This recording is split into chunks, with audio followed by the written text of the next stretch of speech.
It was an attack that shocked the world in 2011 during a trip home from Vancouver to Bangladesh to finalize her divorce. Rumana Mansour's then husband gouged out her eyes, leaving her legally blind and in need of reconstructive surgery. She had to learn how to read and write again, all while caring for a small child and aging parents. Still, she persisted. More than a dozen years later, Mansour is now a lawyer and advocates for others trying to escape abuse. And today, her remarkable story is being shared in a new book. Here to talk about Out of Darkness, Rumana Mansour's journey through betrayal, tyranny, and abuse is author Denise Chong. Welcome. Thank you, John. Denise, it's been said you're an award-winning author whose work portrays the lives of ordinary people caught in the eye of history. What was it about Rumana that made you want to tell her story? You could say she was not an ordinary person in that she was a professor at Dhaka University at the time the attack happened. So she was the most unlikely a victim. But the headlines, the international headlines, which grabs the public attention, then gives the writer a chance to go behind the headlines and go deeper and take out the layer and layer by the story of the story. So clearly, domestic violence is a global issue. It attracted just as much attention, even in Metro Vancouver, as in Bangladesh, India, the UK, because of the not just the brutality of the attack, but that who it had happened to. So as a writer, it gave me a chance to explore what it is what about society creates the abuser and the victim. And then here was someone who actually managed to transform herself from not just the victim, but leave the victim behind and then take on the life as a person absent sight, able to take on a new profession and rebuild her life. So I knew there was a story of empowerment there as well, which ought to inspire other potential or existing victims of caught within abused marriages. How did you and Rumana end up finding each other? She wanted her young daughter, who was 5 at the time of the attack and witnessed the attack, probably saved her mother from her father strangling and killing her mother because she cried out. She wanted her daughter to know what had happened to her mother, to document it, and know that her mother was not just a victim, that she had come out of it. But she was afraid too that her daughter would just want to forget all that and then not have it in her memory. So she approached a friend who was my agent, and that brought us together. And when I decided to meet Romana in Vancouver, she was months from graduating from law school. It was mid-winter afternoon. The darkness was the light was fading. The room went to darkness, and I remember sitting there thinking, should I ask Romana if I could turn on a lamp? But she continued, and her eyesight is not just diminished. She has no sight. She has no light. The optic nerve was destroyed. So in that moment, I actually had this frisson of equality between us. She sat in darkness, I sat in darkness, and we could talk then equally about subject and writer and what that meant to both of us. Now, the book took 6.5 years to write. What Yes. happened in that time? What was the process? It was a slow process interviewing Romana. She would say she was re-traumatized by going over those events. As a writer, I would say I understand that memory carries its burdens, that you have to be careful peeling it back. It's kind of a balancing act because you don't want your subject to succumb to the memory. But then I knew as well that I was taking the lens of Romana to the story, but the story is bigger than that. So I had to go to Bangladesh. And there I sought out those that were close to her, family, relatives, colleagues. And I also sought out human rights activists, journalists, doctors, NGO people. to understand how Romana could live a decade as a professor and no one in her immediate family had an inkling that she was suffering domestic abuse until it comes to the near deadly assault. So to round out that story, of which, Romana was still kept inside her, took me a fair bit of work. And of course, I'm working in a different language. Now, the story is Rumana is born in Bangladesh in 1978. She falls in love with Suman. Their romance blossoms into a love marriage, not a prearranged union. He was sophisticated, educated, westernized, but practically overnight, uh, on their wedding night, really, his demeanor and behavior towards Rumana changed. What happened? Romana would say that what happened on that wedding night was an even bigger shock than the attack itself. The romance was a textbook case of what ultimately leads to domestic assault. A very quick romance, a quick marriage, then suddenly things change. Now you could ask why. Well, Bangladesh has got the strictures of patriarchal relationships. Why was he asserting his power and control? Then why did that? That should have been a warning. That should have been the first red flag. But Romana emerges from the wedding bedroom as if she's already then sent into trauma. She's already then masking what has happened, and from that moment on, really, she's almost she's confused. She doesn't even know how to navigate marriage, and so she sets up these walls of silence and doesn't see the accumulating red flags. In fact, she just said to me yesterday that she reads the book even now and sees these red flags and thinks, why didn't I act? Why didn't I do it?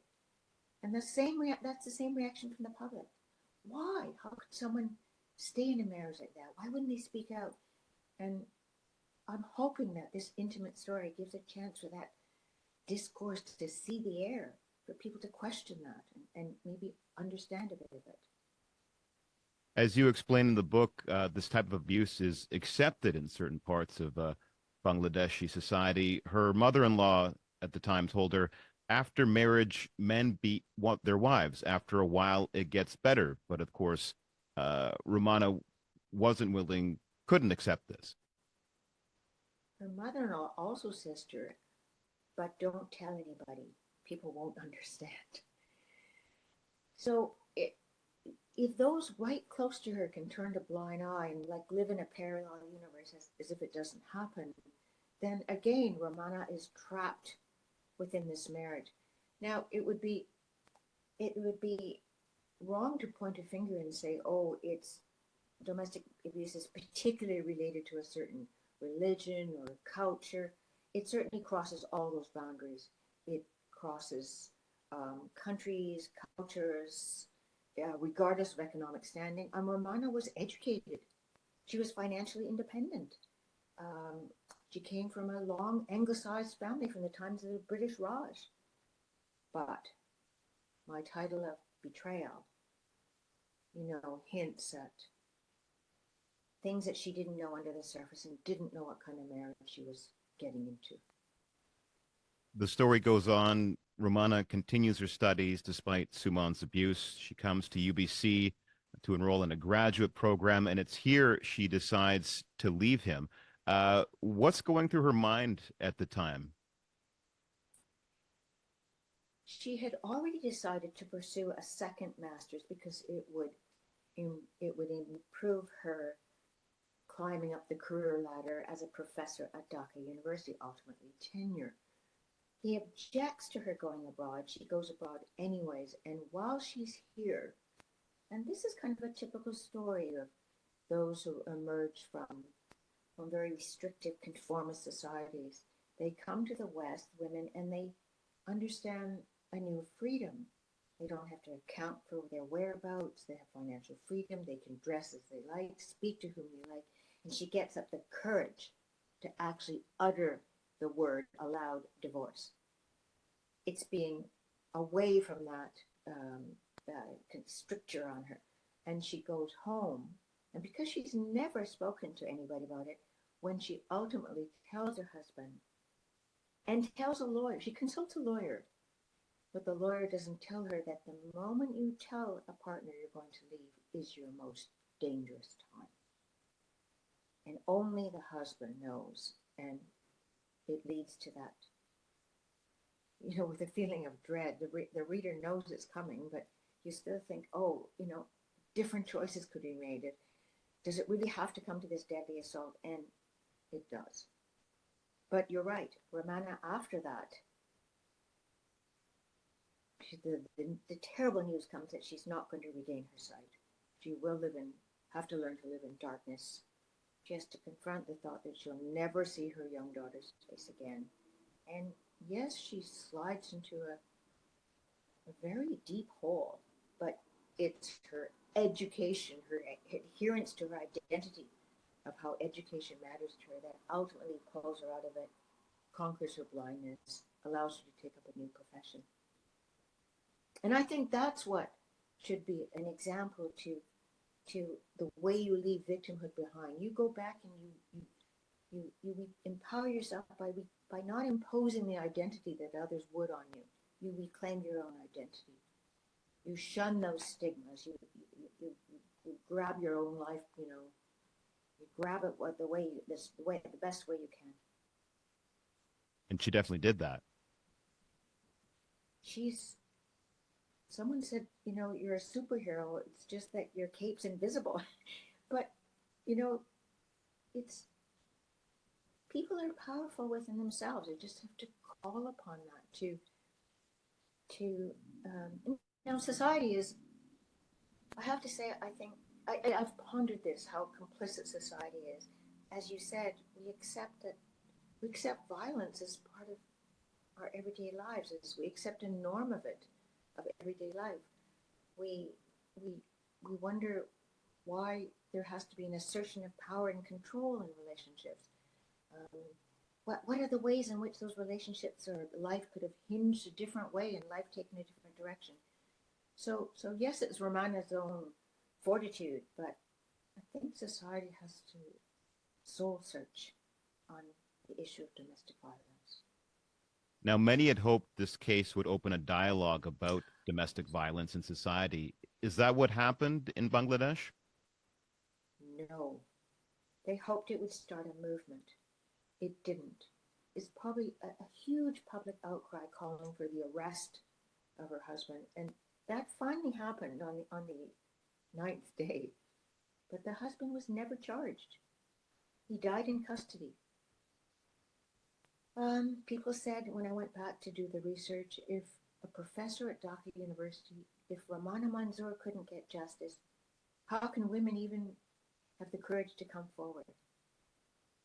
If you look at the stats, even in Canada, domestic violence has been it was heightened during COVID, but really the numbers haven't changed over the past several years. It's hit the news much more. It's much more in the public mind, but the numbers really don't give one a lot of cheer. It's sad. Now, 13 years later, how is Rumana doing today? She's got the same brilliant smile. She says she's doing great. She still lives on campus because it's kind of her home. Her daughter was just accepted to go to UBC, so she feels like she's anchored her daughter well. Her daughter's now 18. She's a trial lawyer. She works long hours. She has a whole community of friends. Of course, the law requires someone sometimes to be your eyes. Even just signing books, we have to point to where Rumana should sign. She uses a sighted guide. I once said, can you use a seeing eye dog? But culturally, dogs are viewed very differently in Bangladesh and among the Muslim cultures. So she relies on a sighted guide. I've recorded the audiobook so she can hear my voice, because otherwise she has to hear the very robotic voice of the computer.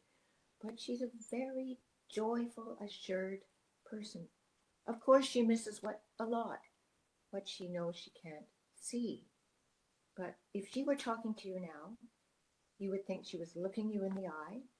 If you were drinking coffee, she would have in her mind's eye you raising your coffee cup to your lips. So she benefits from the trove of memory she had before, but she'll say she likes to say she lost her sight, but she gained vision. So it's really quite a hopeful, encouraging message. What was the most surprising part writing this book for you? Ah, it was how tough it was in Bangladesh to do the research in the sense that when justice wasn't done, it threw me into this quagmire where there's a nexus of politics, justice, and power and political influence. So we're so lucky to have our institutions that are strong, the justice system, um, education, the universities. We're lucky those institutions are strong. The other aspect of it was if a writer's going to put themselves in their subject's shoes, it meant I practiced being without sight. I would put my hands over my eyes and I would try to negotiate around my house. And then once I got this feeling of how the brain has to adjust and how even when it adjusts, you kind of still feel like you're walking on a listing ship. But once you get that sense, and then you realize your other senses are more acute, and so I worked hard at that. And again, having a very different subject. That I hope the reader also goes in, steps into those shoes too. The book raises many themes that we've explored in this conversation. What do you hope readers take away from the book? I hope that they join, even if it's reflecting within themselves, a discourse on domestic violence, how abusers and victims emerge out of the social fabric. And if they think, like I do, that girls and women should be safe in the first instance, why should it come to why should we rely on the law for retribution? And then the other aspect, of course, is that Rumana came out the other end. She became the Rumana of before. And that sense of empowerment, you want others to see an example and to take hope in. So ultimately, she is an example then. I think so. Yes, she wants to be an advocate now, and I think she should be. She is. She's a strong voice. Out of Darkness, Rumana Monzur's journey through betrayal, tyranny, and abuse is published by Random House Canada. My thanks to author Denise Chong. Thank you, John.